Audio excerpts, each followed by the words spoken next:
আজকে আমি তোমাদের একটা টেক্সট পড়াবো, সেটা হলো lesson 4, the beauty and the beast. তো সবার আগে বলি, তোমরা যখন এই টেক্সটটা দেখবে, এই ভিডিওটা যখন দেখবে, তখন তোমরা তোমাদের ফোনের তোমরা একটা ডাউনলোডও করে নিতে পারো ইউটিউব থেকে। আর যদি তোমাদের ইউটিউব ডাউনলোডার না থাকে তাহলে কিছু করার নেই, তোমাদের অনলাইনই দেখতে হবে। আমি তোমাদের ভিডিওটার ইউটিউব লিংক পাঠিয়ে দেবো। তো lesson 4, the beauty and the beast. সবার প্রথমে বলি, এই যে গল্পটি, এটি একটি রূপকথার গল্প, যাকে ইংরেজিতে ফেয়ারি টেল বলা হয়। এটি একটি ফ্রান্সের রূপকথা এবং এই রূপকথার গল্পটির কোনো নির্দিষ্ট লেখকের সন্ধান পাওয়া যায়নি এখনো পর্যন্ত। অর্থাৎ এটা ফ্রান্সের এবং ইউরোপের অন্যান্য কিছু দেশের লোকমুখে প্রচলিত একটি রূপকথা। এরকম রূপকথার গল্প আমাদের গ্রাম বাংলাতেও আছে, যেগুলো আমরা আমাদের পূর্বপুরুষদের মুখ থেকে শুনে শুনে অভ্যস্ত, কিন্তু তাদের কোনো নির্দিষ্ট লেখক বা লেখিকা খুঁজে পাওয়া যায় না। এটিও সেরকম একটি। এবং এই গল্পটির অনেকগুলি অ্যানিমেশন মুভিও তৈরি হয়েছে। তোমরা ইউটিউবে the beauty and the beast নাম দিয়ে সার্চ করলে এমনিতেও এরকম অনেকগুলি কার্টুন সিনেমা পেয়ে যাবে। তো যাই হোক, আমি গল্পটি শুরু করছি। আজকে পড়াবো ইউনিট 1। তোমরা টেক্সট বুকটা সামনে রাখো, আমি যেরকম পড়াচ্ছি তোমরাও লাইন বাই লাইন ফলো করবে। Once upon a time. Once upon a time মানে কোনো এক সময়, একদা।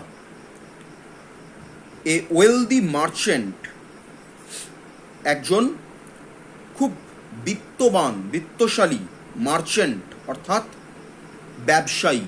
ওয়েলদি মানে বিত্তশালী, বিত্তবান, বড়লোক, সম্পদশালী। মার্চেন্ট মানে ব্যবসায়ী, বণিক।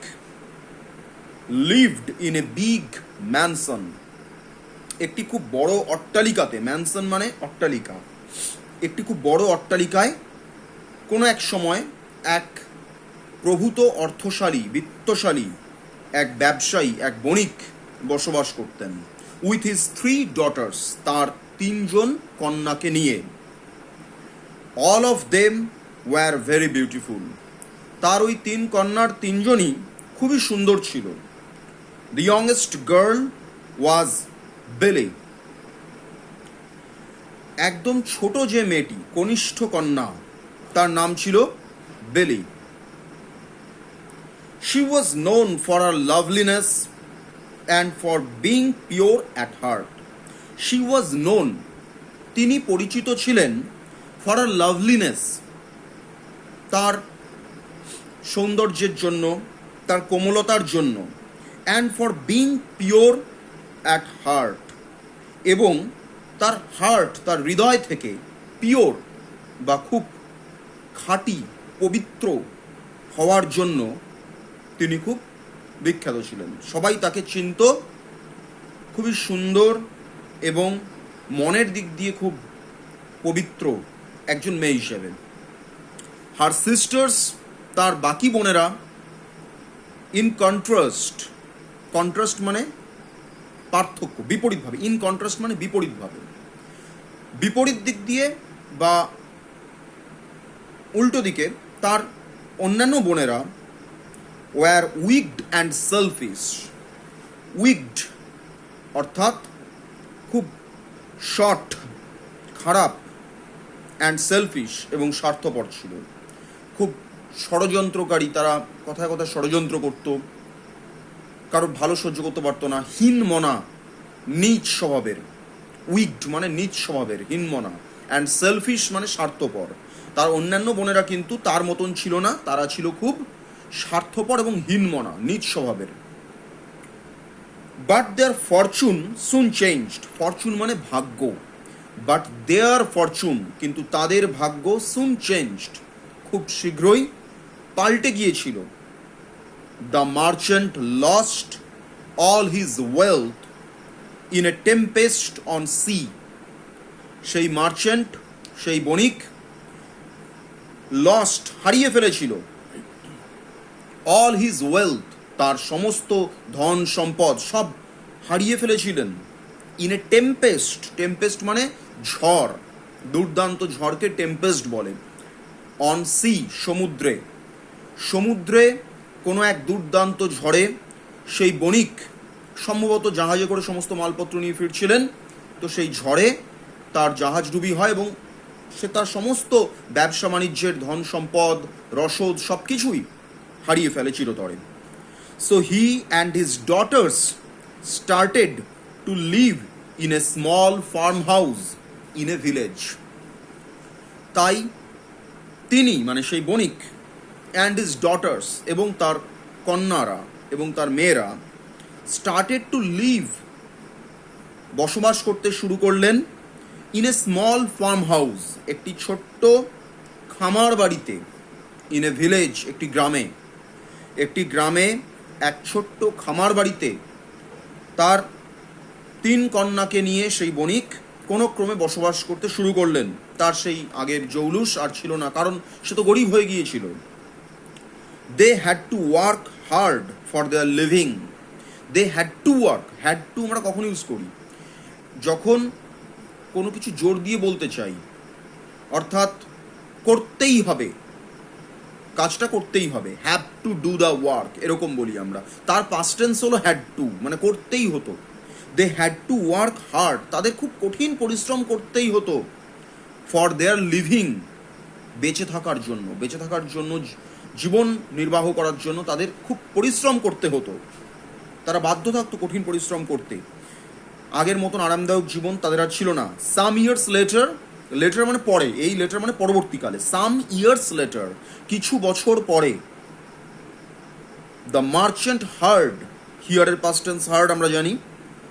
দ্য মার্চেন্ট হার্ড অর্থাৎ সেই বণিক শুনলেন that one of his trading ships,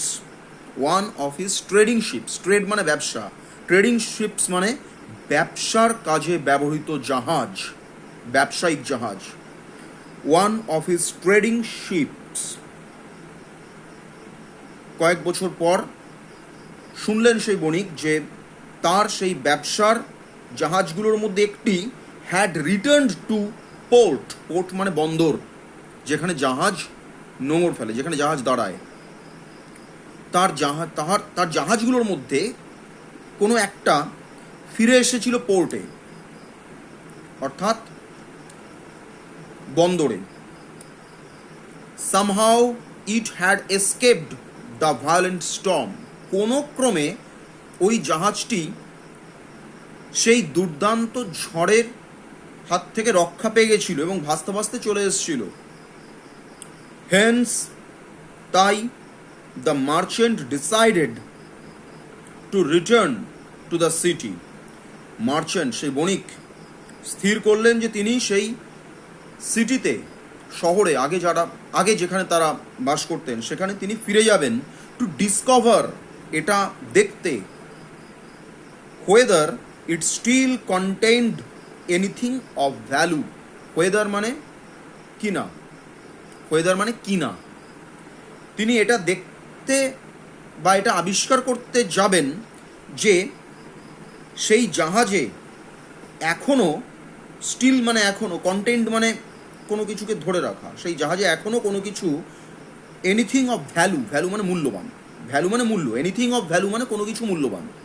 তো সেই জাহাজে এখনও কোনো কিছু মূল্যবান আছে কি না সেটা আবিষ্কার করার জন্য তিনি শহরে যাবেন, কারণ বন্দর তো শহরে, তো বন্দরে যেতে হলে তাকে শহরে যেতেই হতো। তো তিনি স্থির করলেন তিনি শহরে যাবেন।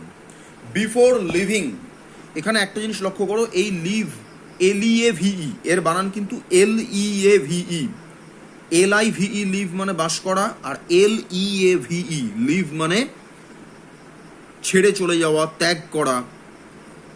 তো বিফোর লিভিং, বাড়ি ছেড়ে রওনা হওয়ার আগে, হি আস্কড হিজ ডটার্স, তিনি তার কন্যাদের জিজ্ঞেস করলেন, do you want me to bring any gift upon my return? Do you want me, তোমরা কি চাও আমি, do you want me to bring, তোমরা কি চাও আমি আনি, এনি গিফট, কোনো উপহার, আপন মাই রিটার্ন, ফিরে আসার সময়? তোমরা কি চাও আমি তোমাদের জন্য ফিরে আসার সময় কোনো উপহার নিয়ে আসি? যদি চাও তো বলতে পারো। Both his এল্ডার daughters asked for jewels and fine dresses, তার দুই জ্যেষ্ঠ কন্যা, বড় মেয়ে, তার দুই বড় মেয়ে, তিন মেয়ের মধ্যে যারা বড়, সেই বড় দুই মেয়ে দুজনেই বললেন তারা জুয়েলস অর্থাৎ গয়নাগাটি চায়, অ্যান্ড ফাইন ড্রেসেস এবং সুন্দর পোশাক আশাক চায় উপহার হিসেবে তার পিতার কাছ থেকে। বাট বিলি সেইড, কিন্তু বিলি বলল, father promise me you will bring me a rare rose that does not grow in this part of the country. কিন্তু ছোট মেয়ে বিলি, সে ছিল একটু অন্যরকম, সে ওই রকম জাগতিক সম্পদ, ভালো পোশাক, এগুলোর উপর তার লোভ নেই। তিনি তার পিতাকে বললেন, প্রমিস মি, আমাকে প্রমিস করো, you will bring me a rare rose, তুমি আমার জন্য নিয়ে আসবে একটা রেয়ার, একটা খুব মূল্যবান গোলাপ, that does not grow in this part of the country, যেটা দেশের এই অংশে গ্রো করে না, এই অংশে জন্মায় না, এই অংশে যেটা পাওয়া যায় না। দেশের এই অঞ্চলে যেই গোলাপগুলো পাওয়া যায় না, এরকম একটা দুর্লভ প্রজাতির গোলাপ তুমি আমার জন্য নিয়ে আসবে। Having agreed to her request, agree মানে রাজি হওয়া, হ্যাভিং এগ্রিড মানে রাজি হয়ে, টু হার রিকোয়েস্ট তার অনুরোধে রাজি হয়ে, দ্য মার্চেন্ট সেট অফ মানে যাত্রা শুরু করা, the merchant set off for the city, সেই মার্চেন্ট, সেই ব্যবসায়ী, set off for the city, শহরের উদ্দেশ্যে রওনা দিয়ে দিল, যাত্রা শুরু করলেন। When he reached the city he found to his dismay, যখন তিনি শহরে পৌঁছলেন, he found to his dismay, তিনি দেখলেন, টু হিজ ডিসমে মানে হতাশা, গভীর হতাশার সাথে তিনি জানতে পারলেন, that his ships cargo had been ceased to pay his dates, that his ships cargo, cargo মানে মালবাহী জাহাজ, হিজ শিপস কার্গো মানে তার জাহাজের মালপত্রগুলো হ্যাড বিন সিজ করে নেওয়া হয়েছিল, দখল করে নেওয়া হয়েছিল, to pay his dates, pay মানে কোনো কিছু শোধ করা, পরিশোধ করা, আর ডেটস DEBTS, উচ্চারণ কিন্তু ডেবটস না, উচ্চারণ ডেটস, DEBTS, ডেটস মানে ধার বা ঋণ। তার ঋণ পরিশোধ করার জন্য তার পাওনাদারেরা সেই জাহাজের যত মালপত্র ছিল সেগুলোকে দখল করে নিয়েছিল। তারা জানতো এই মার্চেন্ট বা এই ব্যবসায়ী দেউলিয়া হয়ে গেছে, সর্বশান্ত হয়েছে, তার কাছে ঋণ পরিশোধের টাকা নেই। তো এই জাহাজ যখন তার বন্দরে এসছে, তার মালপত্রগুলো যদি আমরা কবজা করে নিতে পারি, তাহলে আমাদের ঋণগুলো পরিশোধ হতে পারে। তাই তারা জাহাজের মালপত্রগুলো কবজা করে নিয়েছিল, মানে দখল করে নিয়েছিল। So he was left with no money to buy any present for his daughters, তাই তার ডটার বা তার কন্যাদের জন্য কোনো প্রেজেন্ট বা গিফট, উপহারের আরেকটা ইংরেজি প্রেজেন্ট, একটা হচ্ছে গিফট, একটা হচ্ছে প্রেজেন্ট। তো তার মেয়েদের জন্য কোনো উপহার কেনার জন্য কোনো পয়সা তার কাছে আর বাকি ছিল না। হোয়াইল রিটার্নিং, ফিরে আসার সময় he lost his way in a forest, তিনি একটি জঙ্গলে তার রাস্তা হারিয়ে ফেললেন। সিকিং শেল্টার, সিক মানে খোঁজা, অন্বেষণ করা, সিকিং শেল্টার, শেল্টার মানে আশ্রয়, আমরা জানি। আশ্রয় খুঁজতে হি কেম অ্যাক্রস মানে সাক্ষাৎ পাওয়া বা দেখতে পাওয়া, তিনি দেখতে পেলেন এ ড্যাজলিং প্যালেস, ড্যাজলিং মানে চকচকে, ঝকঝকে, একটা খুব উজ্জ্বল চকচকে ঝকঝকে একটা প্যালেস বা রাজপ্রাসাদ তার নজরে পড়ল। অ্যান্ড এন্টার্ড ইট, এবং তিনি তার ভেতরে প্রবেশ করে ফেললেন। ইনসাইড, তার ভেতরে, অর্থাৎ সেই রাজপ্রাসাদের ভেতরে, হি ফাউন্ড টেবলস, তিনি দেখলেন একটা অনেকগুলো টেবিল সাজানো, ল্যাডেন উইথ ফুড অ্যান্ড ড্রিঙ্ক, প্রচুর খাদ্য এবং সুস্বাদু খাদ্য এবং ভালো ভালো পানীয়র দ্বারা টেবিলগুলো সুসজ্জিত। Which had apparently been left for him, apparently মানে আপাতভাবে, দেখে মনে হওয়া, which had apparently been left for him, যেই টেবিলগুলো আপাত দৃষ্টিতে মনে হচ্ছিল যেন তার জন্যই কেউ রেখে গিয়েছে সাজিয়ে, by the palaces unseen owner, palaces অর্থাৎ সেই রাজপ্রাসাদের, আনসিন অদেখা, যাকে তিনি এখনো দেখেননি, প্রাসাদে তিনি কাউকেই দেখেননি, কে মালিক কে কর্মচারী কাউকেই তিনি দেখেননি রাজপ্রাসাদের মধ্যে, তিনি দেখেছেন খালি টেবিলগুলো খাবার আর সুস্বাদু খাবার আর সুস্বাদু পানীয়তে সুসজ্জিত। তো তার দেখে মনে হলো সেই অদেখা মালিক, মানে ওই রাজপ্রাসাদের অদেখা মালিক যেন তার জন্যই এই খাবারের সুসজ্জিত টেবিলটা ফেলে রেখে গেছেন। The merchant accepted this gift, তার কাছে মনে হলো এই খাবারগুলো পানীয়গুলো যেন তার কাছে উপহার, তিনি সে উপহার গ্রহণ করলেন। কি করবেন, তিনি ক্ষুধার্ত পরিশ্রান্ত, তিনি খাদ্য পানীয়গুলো খেতে শুরু করে দিলেন। এট টু হিজ হার্টস কন্টেন্ট, মন ভরে তিনি খেলেন। হার্টস কন্টেন্ট মানে যতক্ষণ মন চায়, মন ভরে তিনি মন ভরে সেই সুখাদ্য গ্রহণ করলেন। And spend the night at the palace, আর সেই রাত্রিটা তিনি ওই রাজপ্রাসাদেই কাটিয়ে দিলেন। আমি এই পর্যন্ত পড়ালাম, এর ওপর থেকে তোমাদের ডাফেন্ডাতে আমি কাজ দিয়ে দেবো, কাজটা আমি গ্রুপে পোস্ট করে দেবো, ডাফেন্ডাতের কাজ থাকবে, গ্রুপে পোস্ট করব।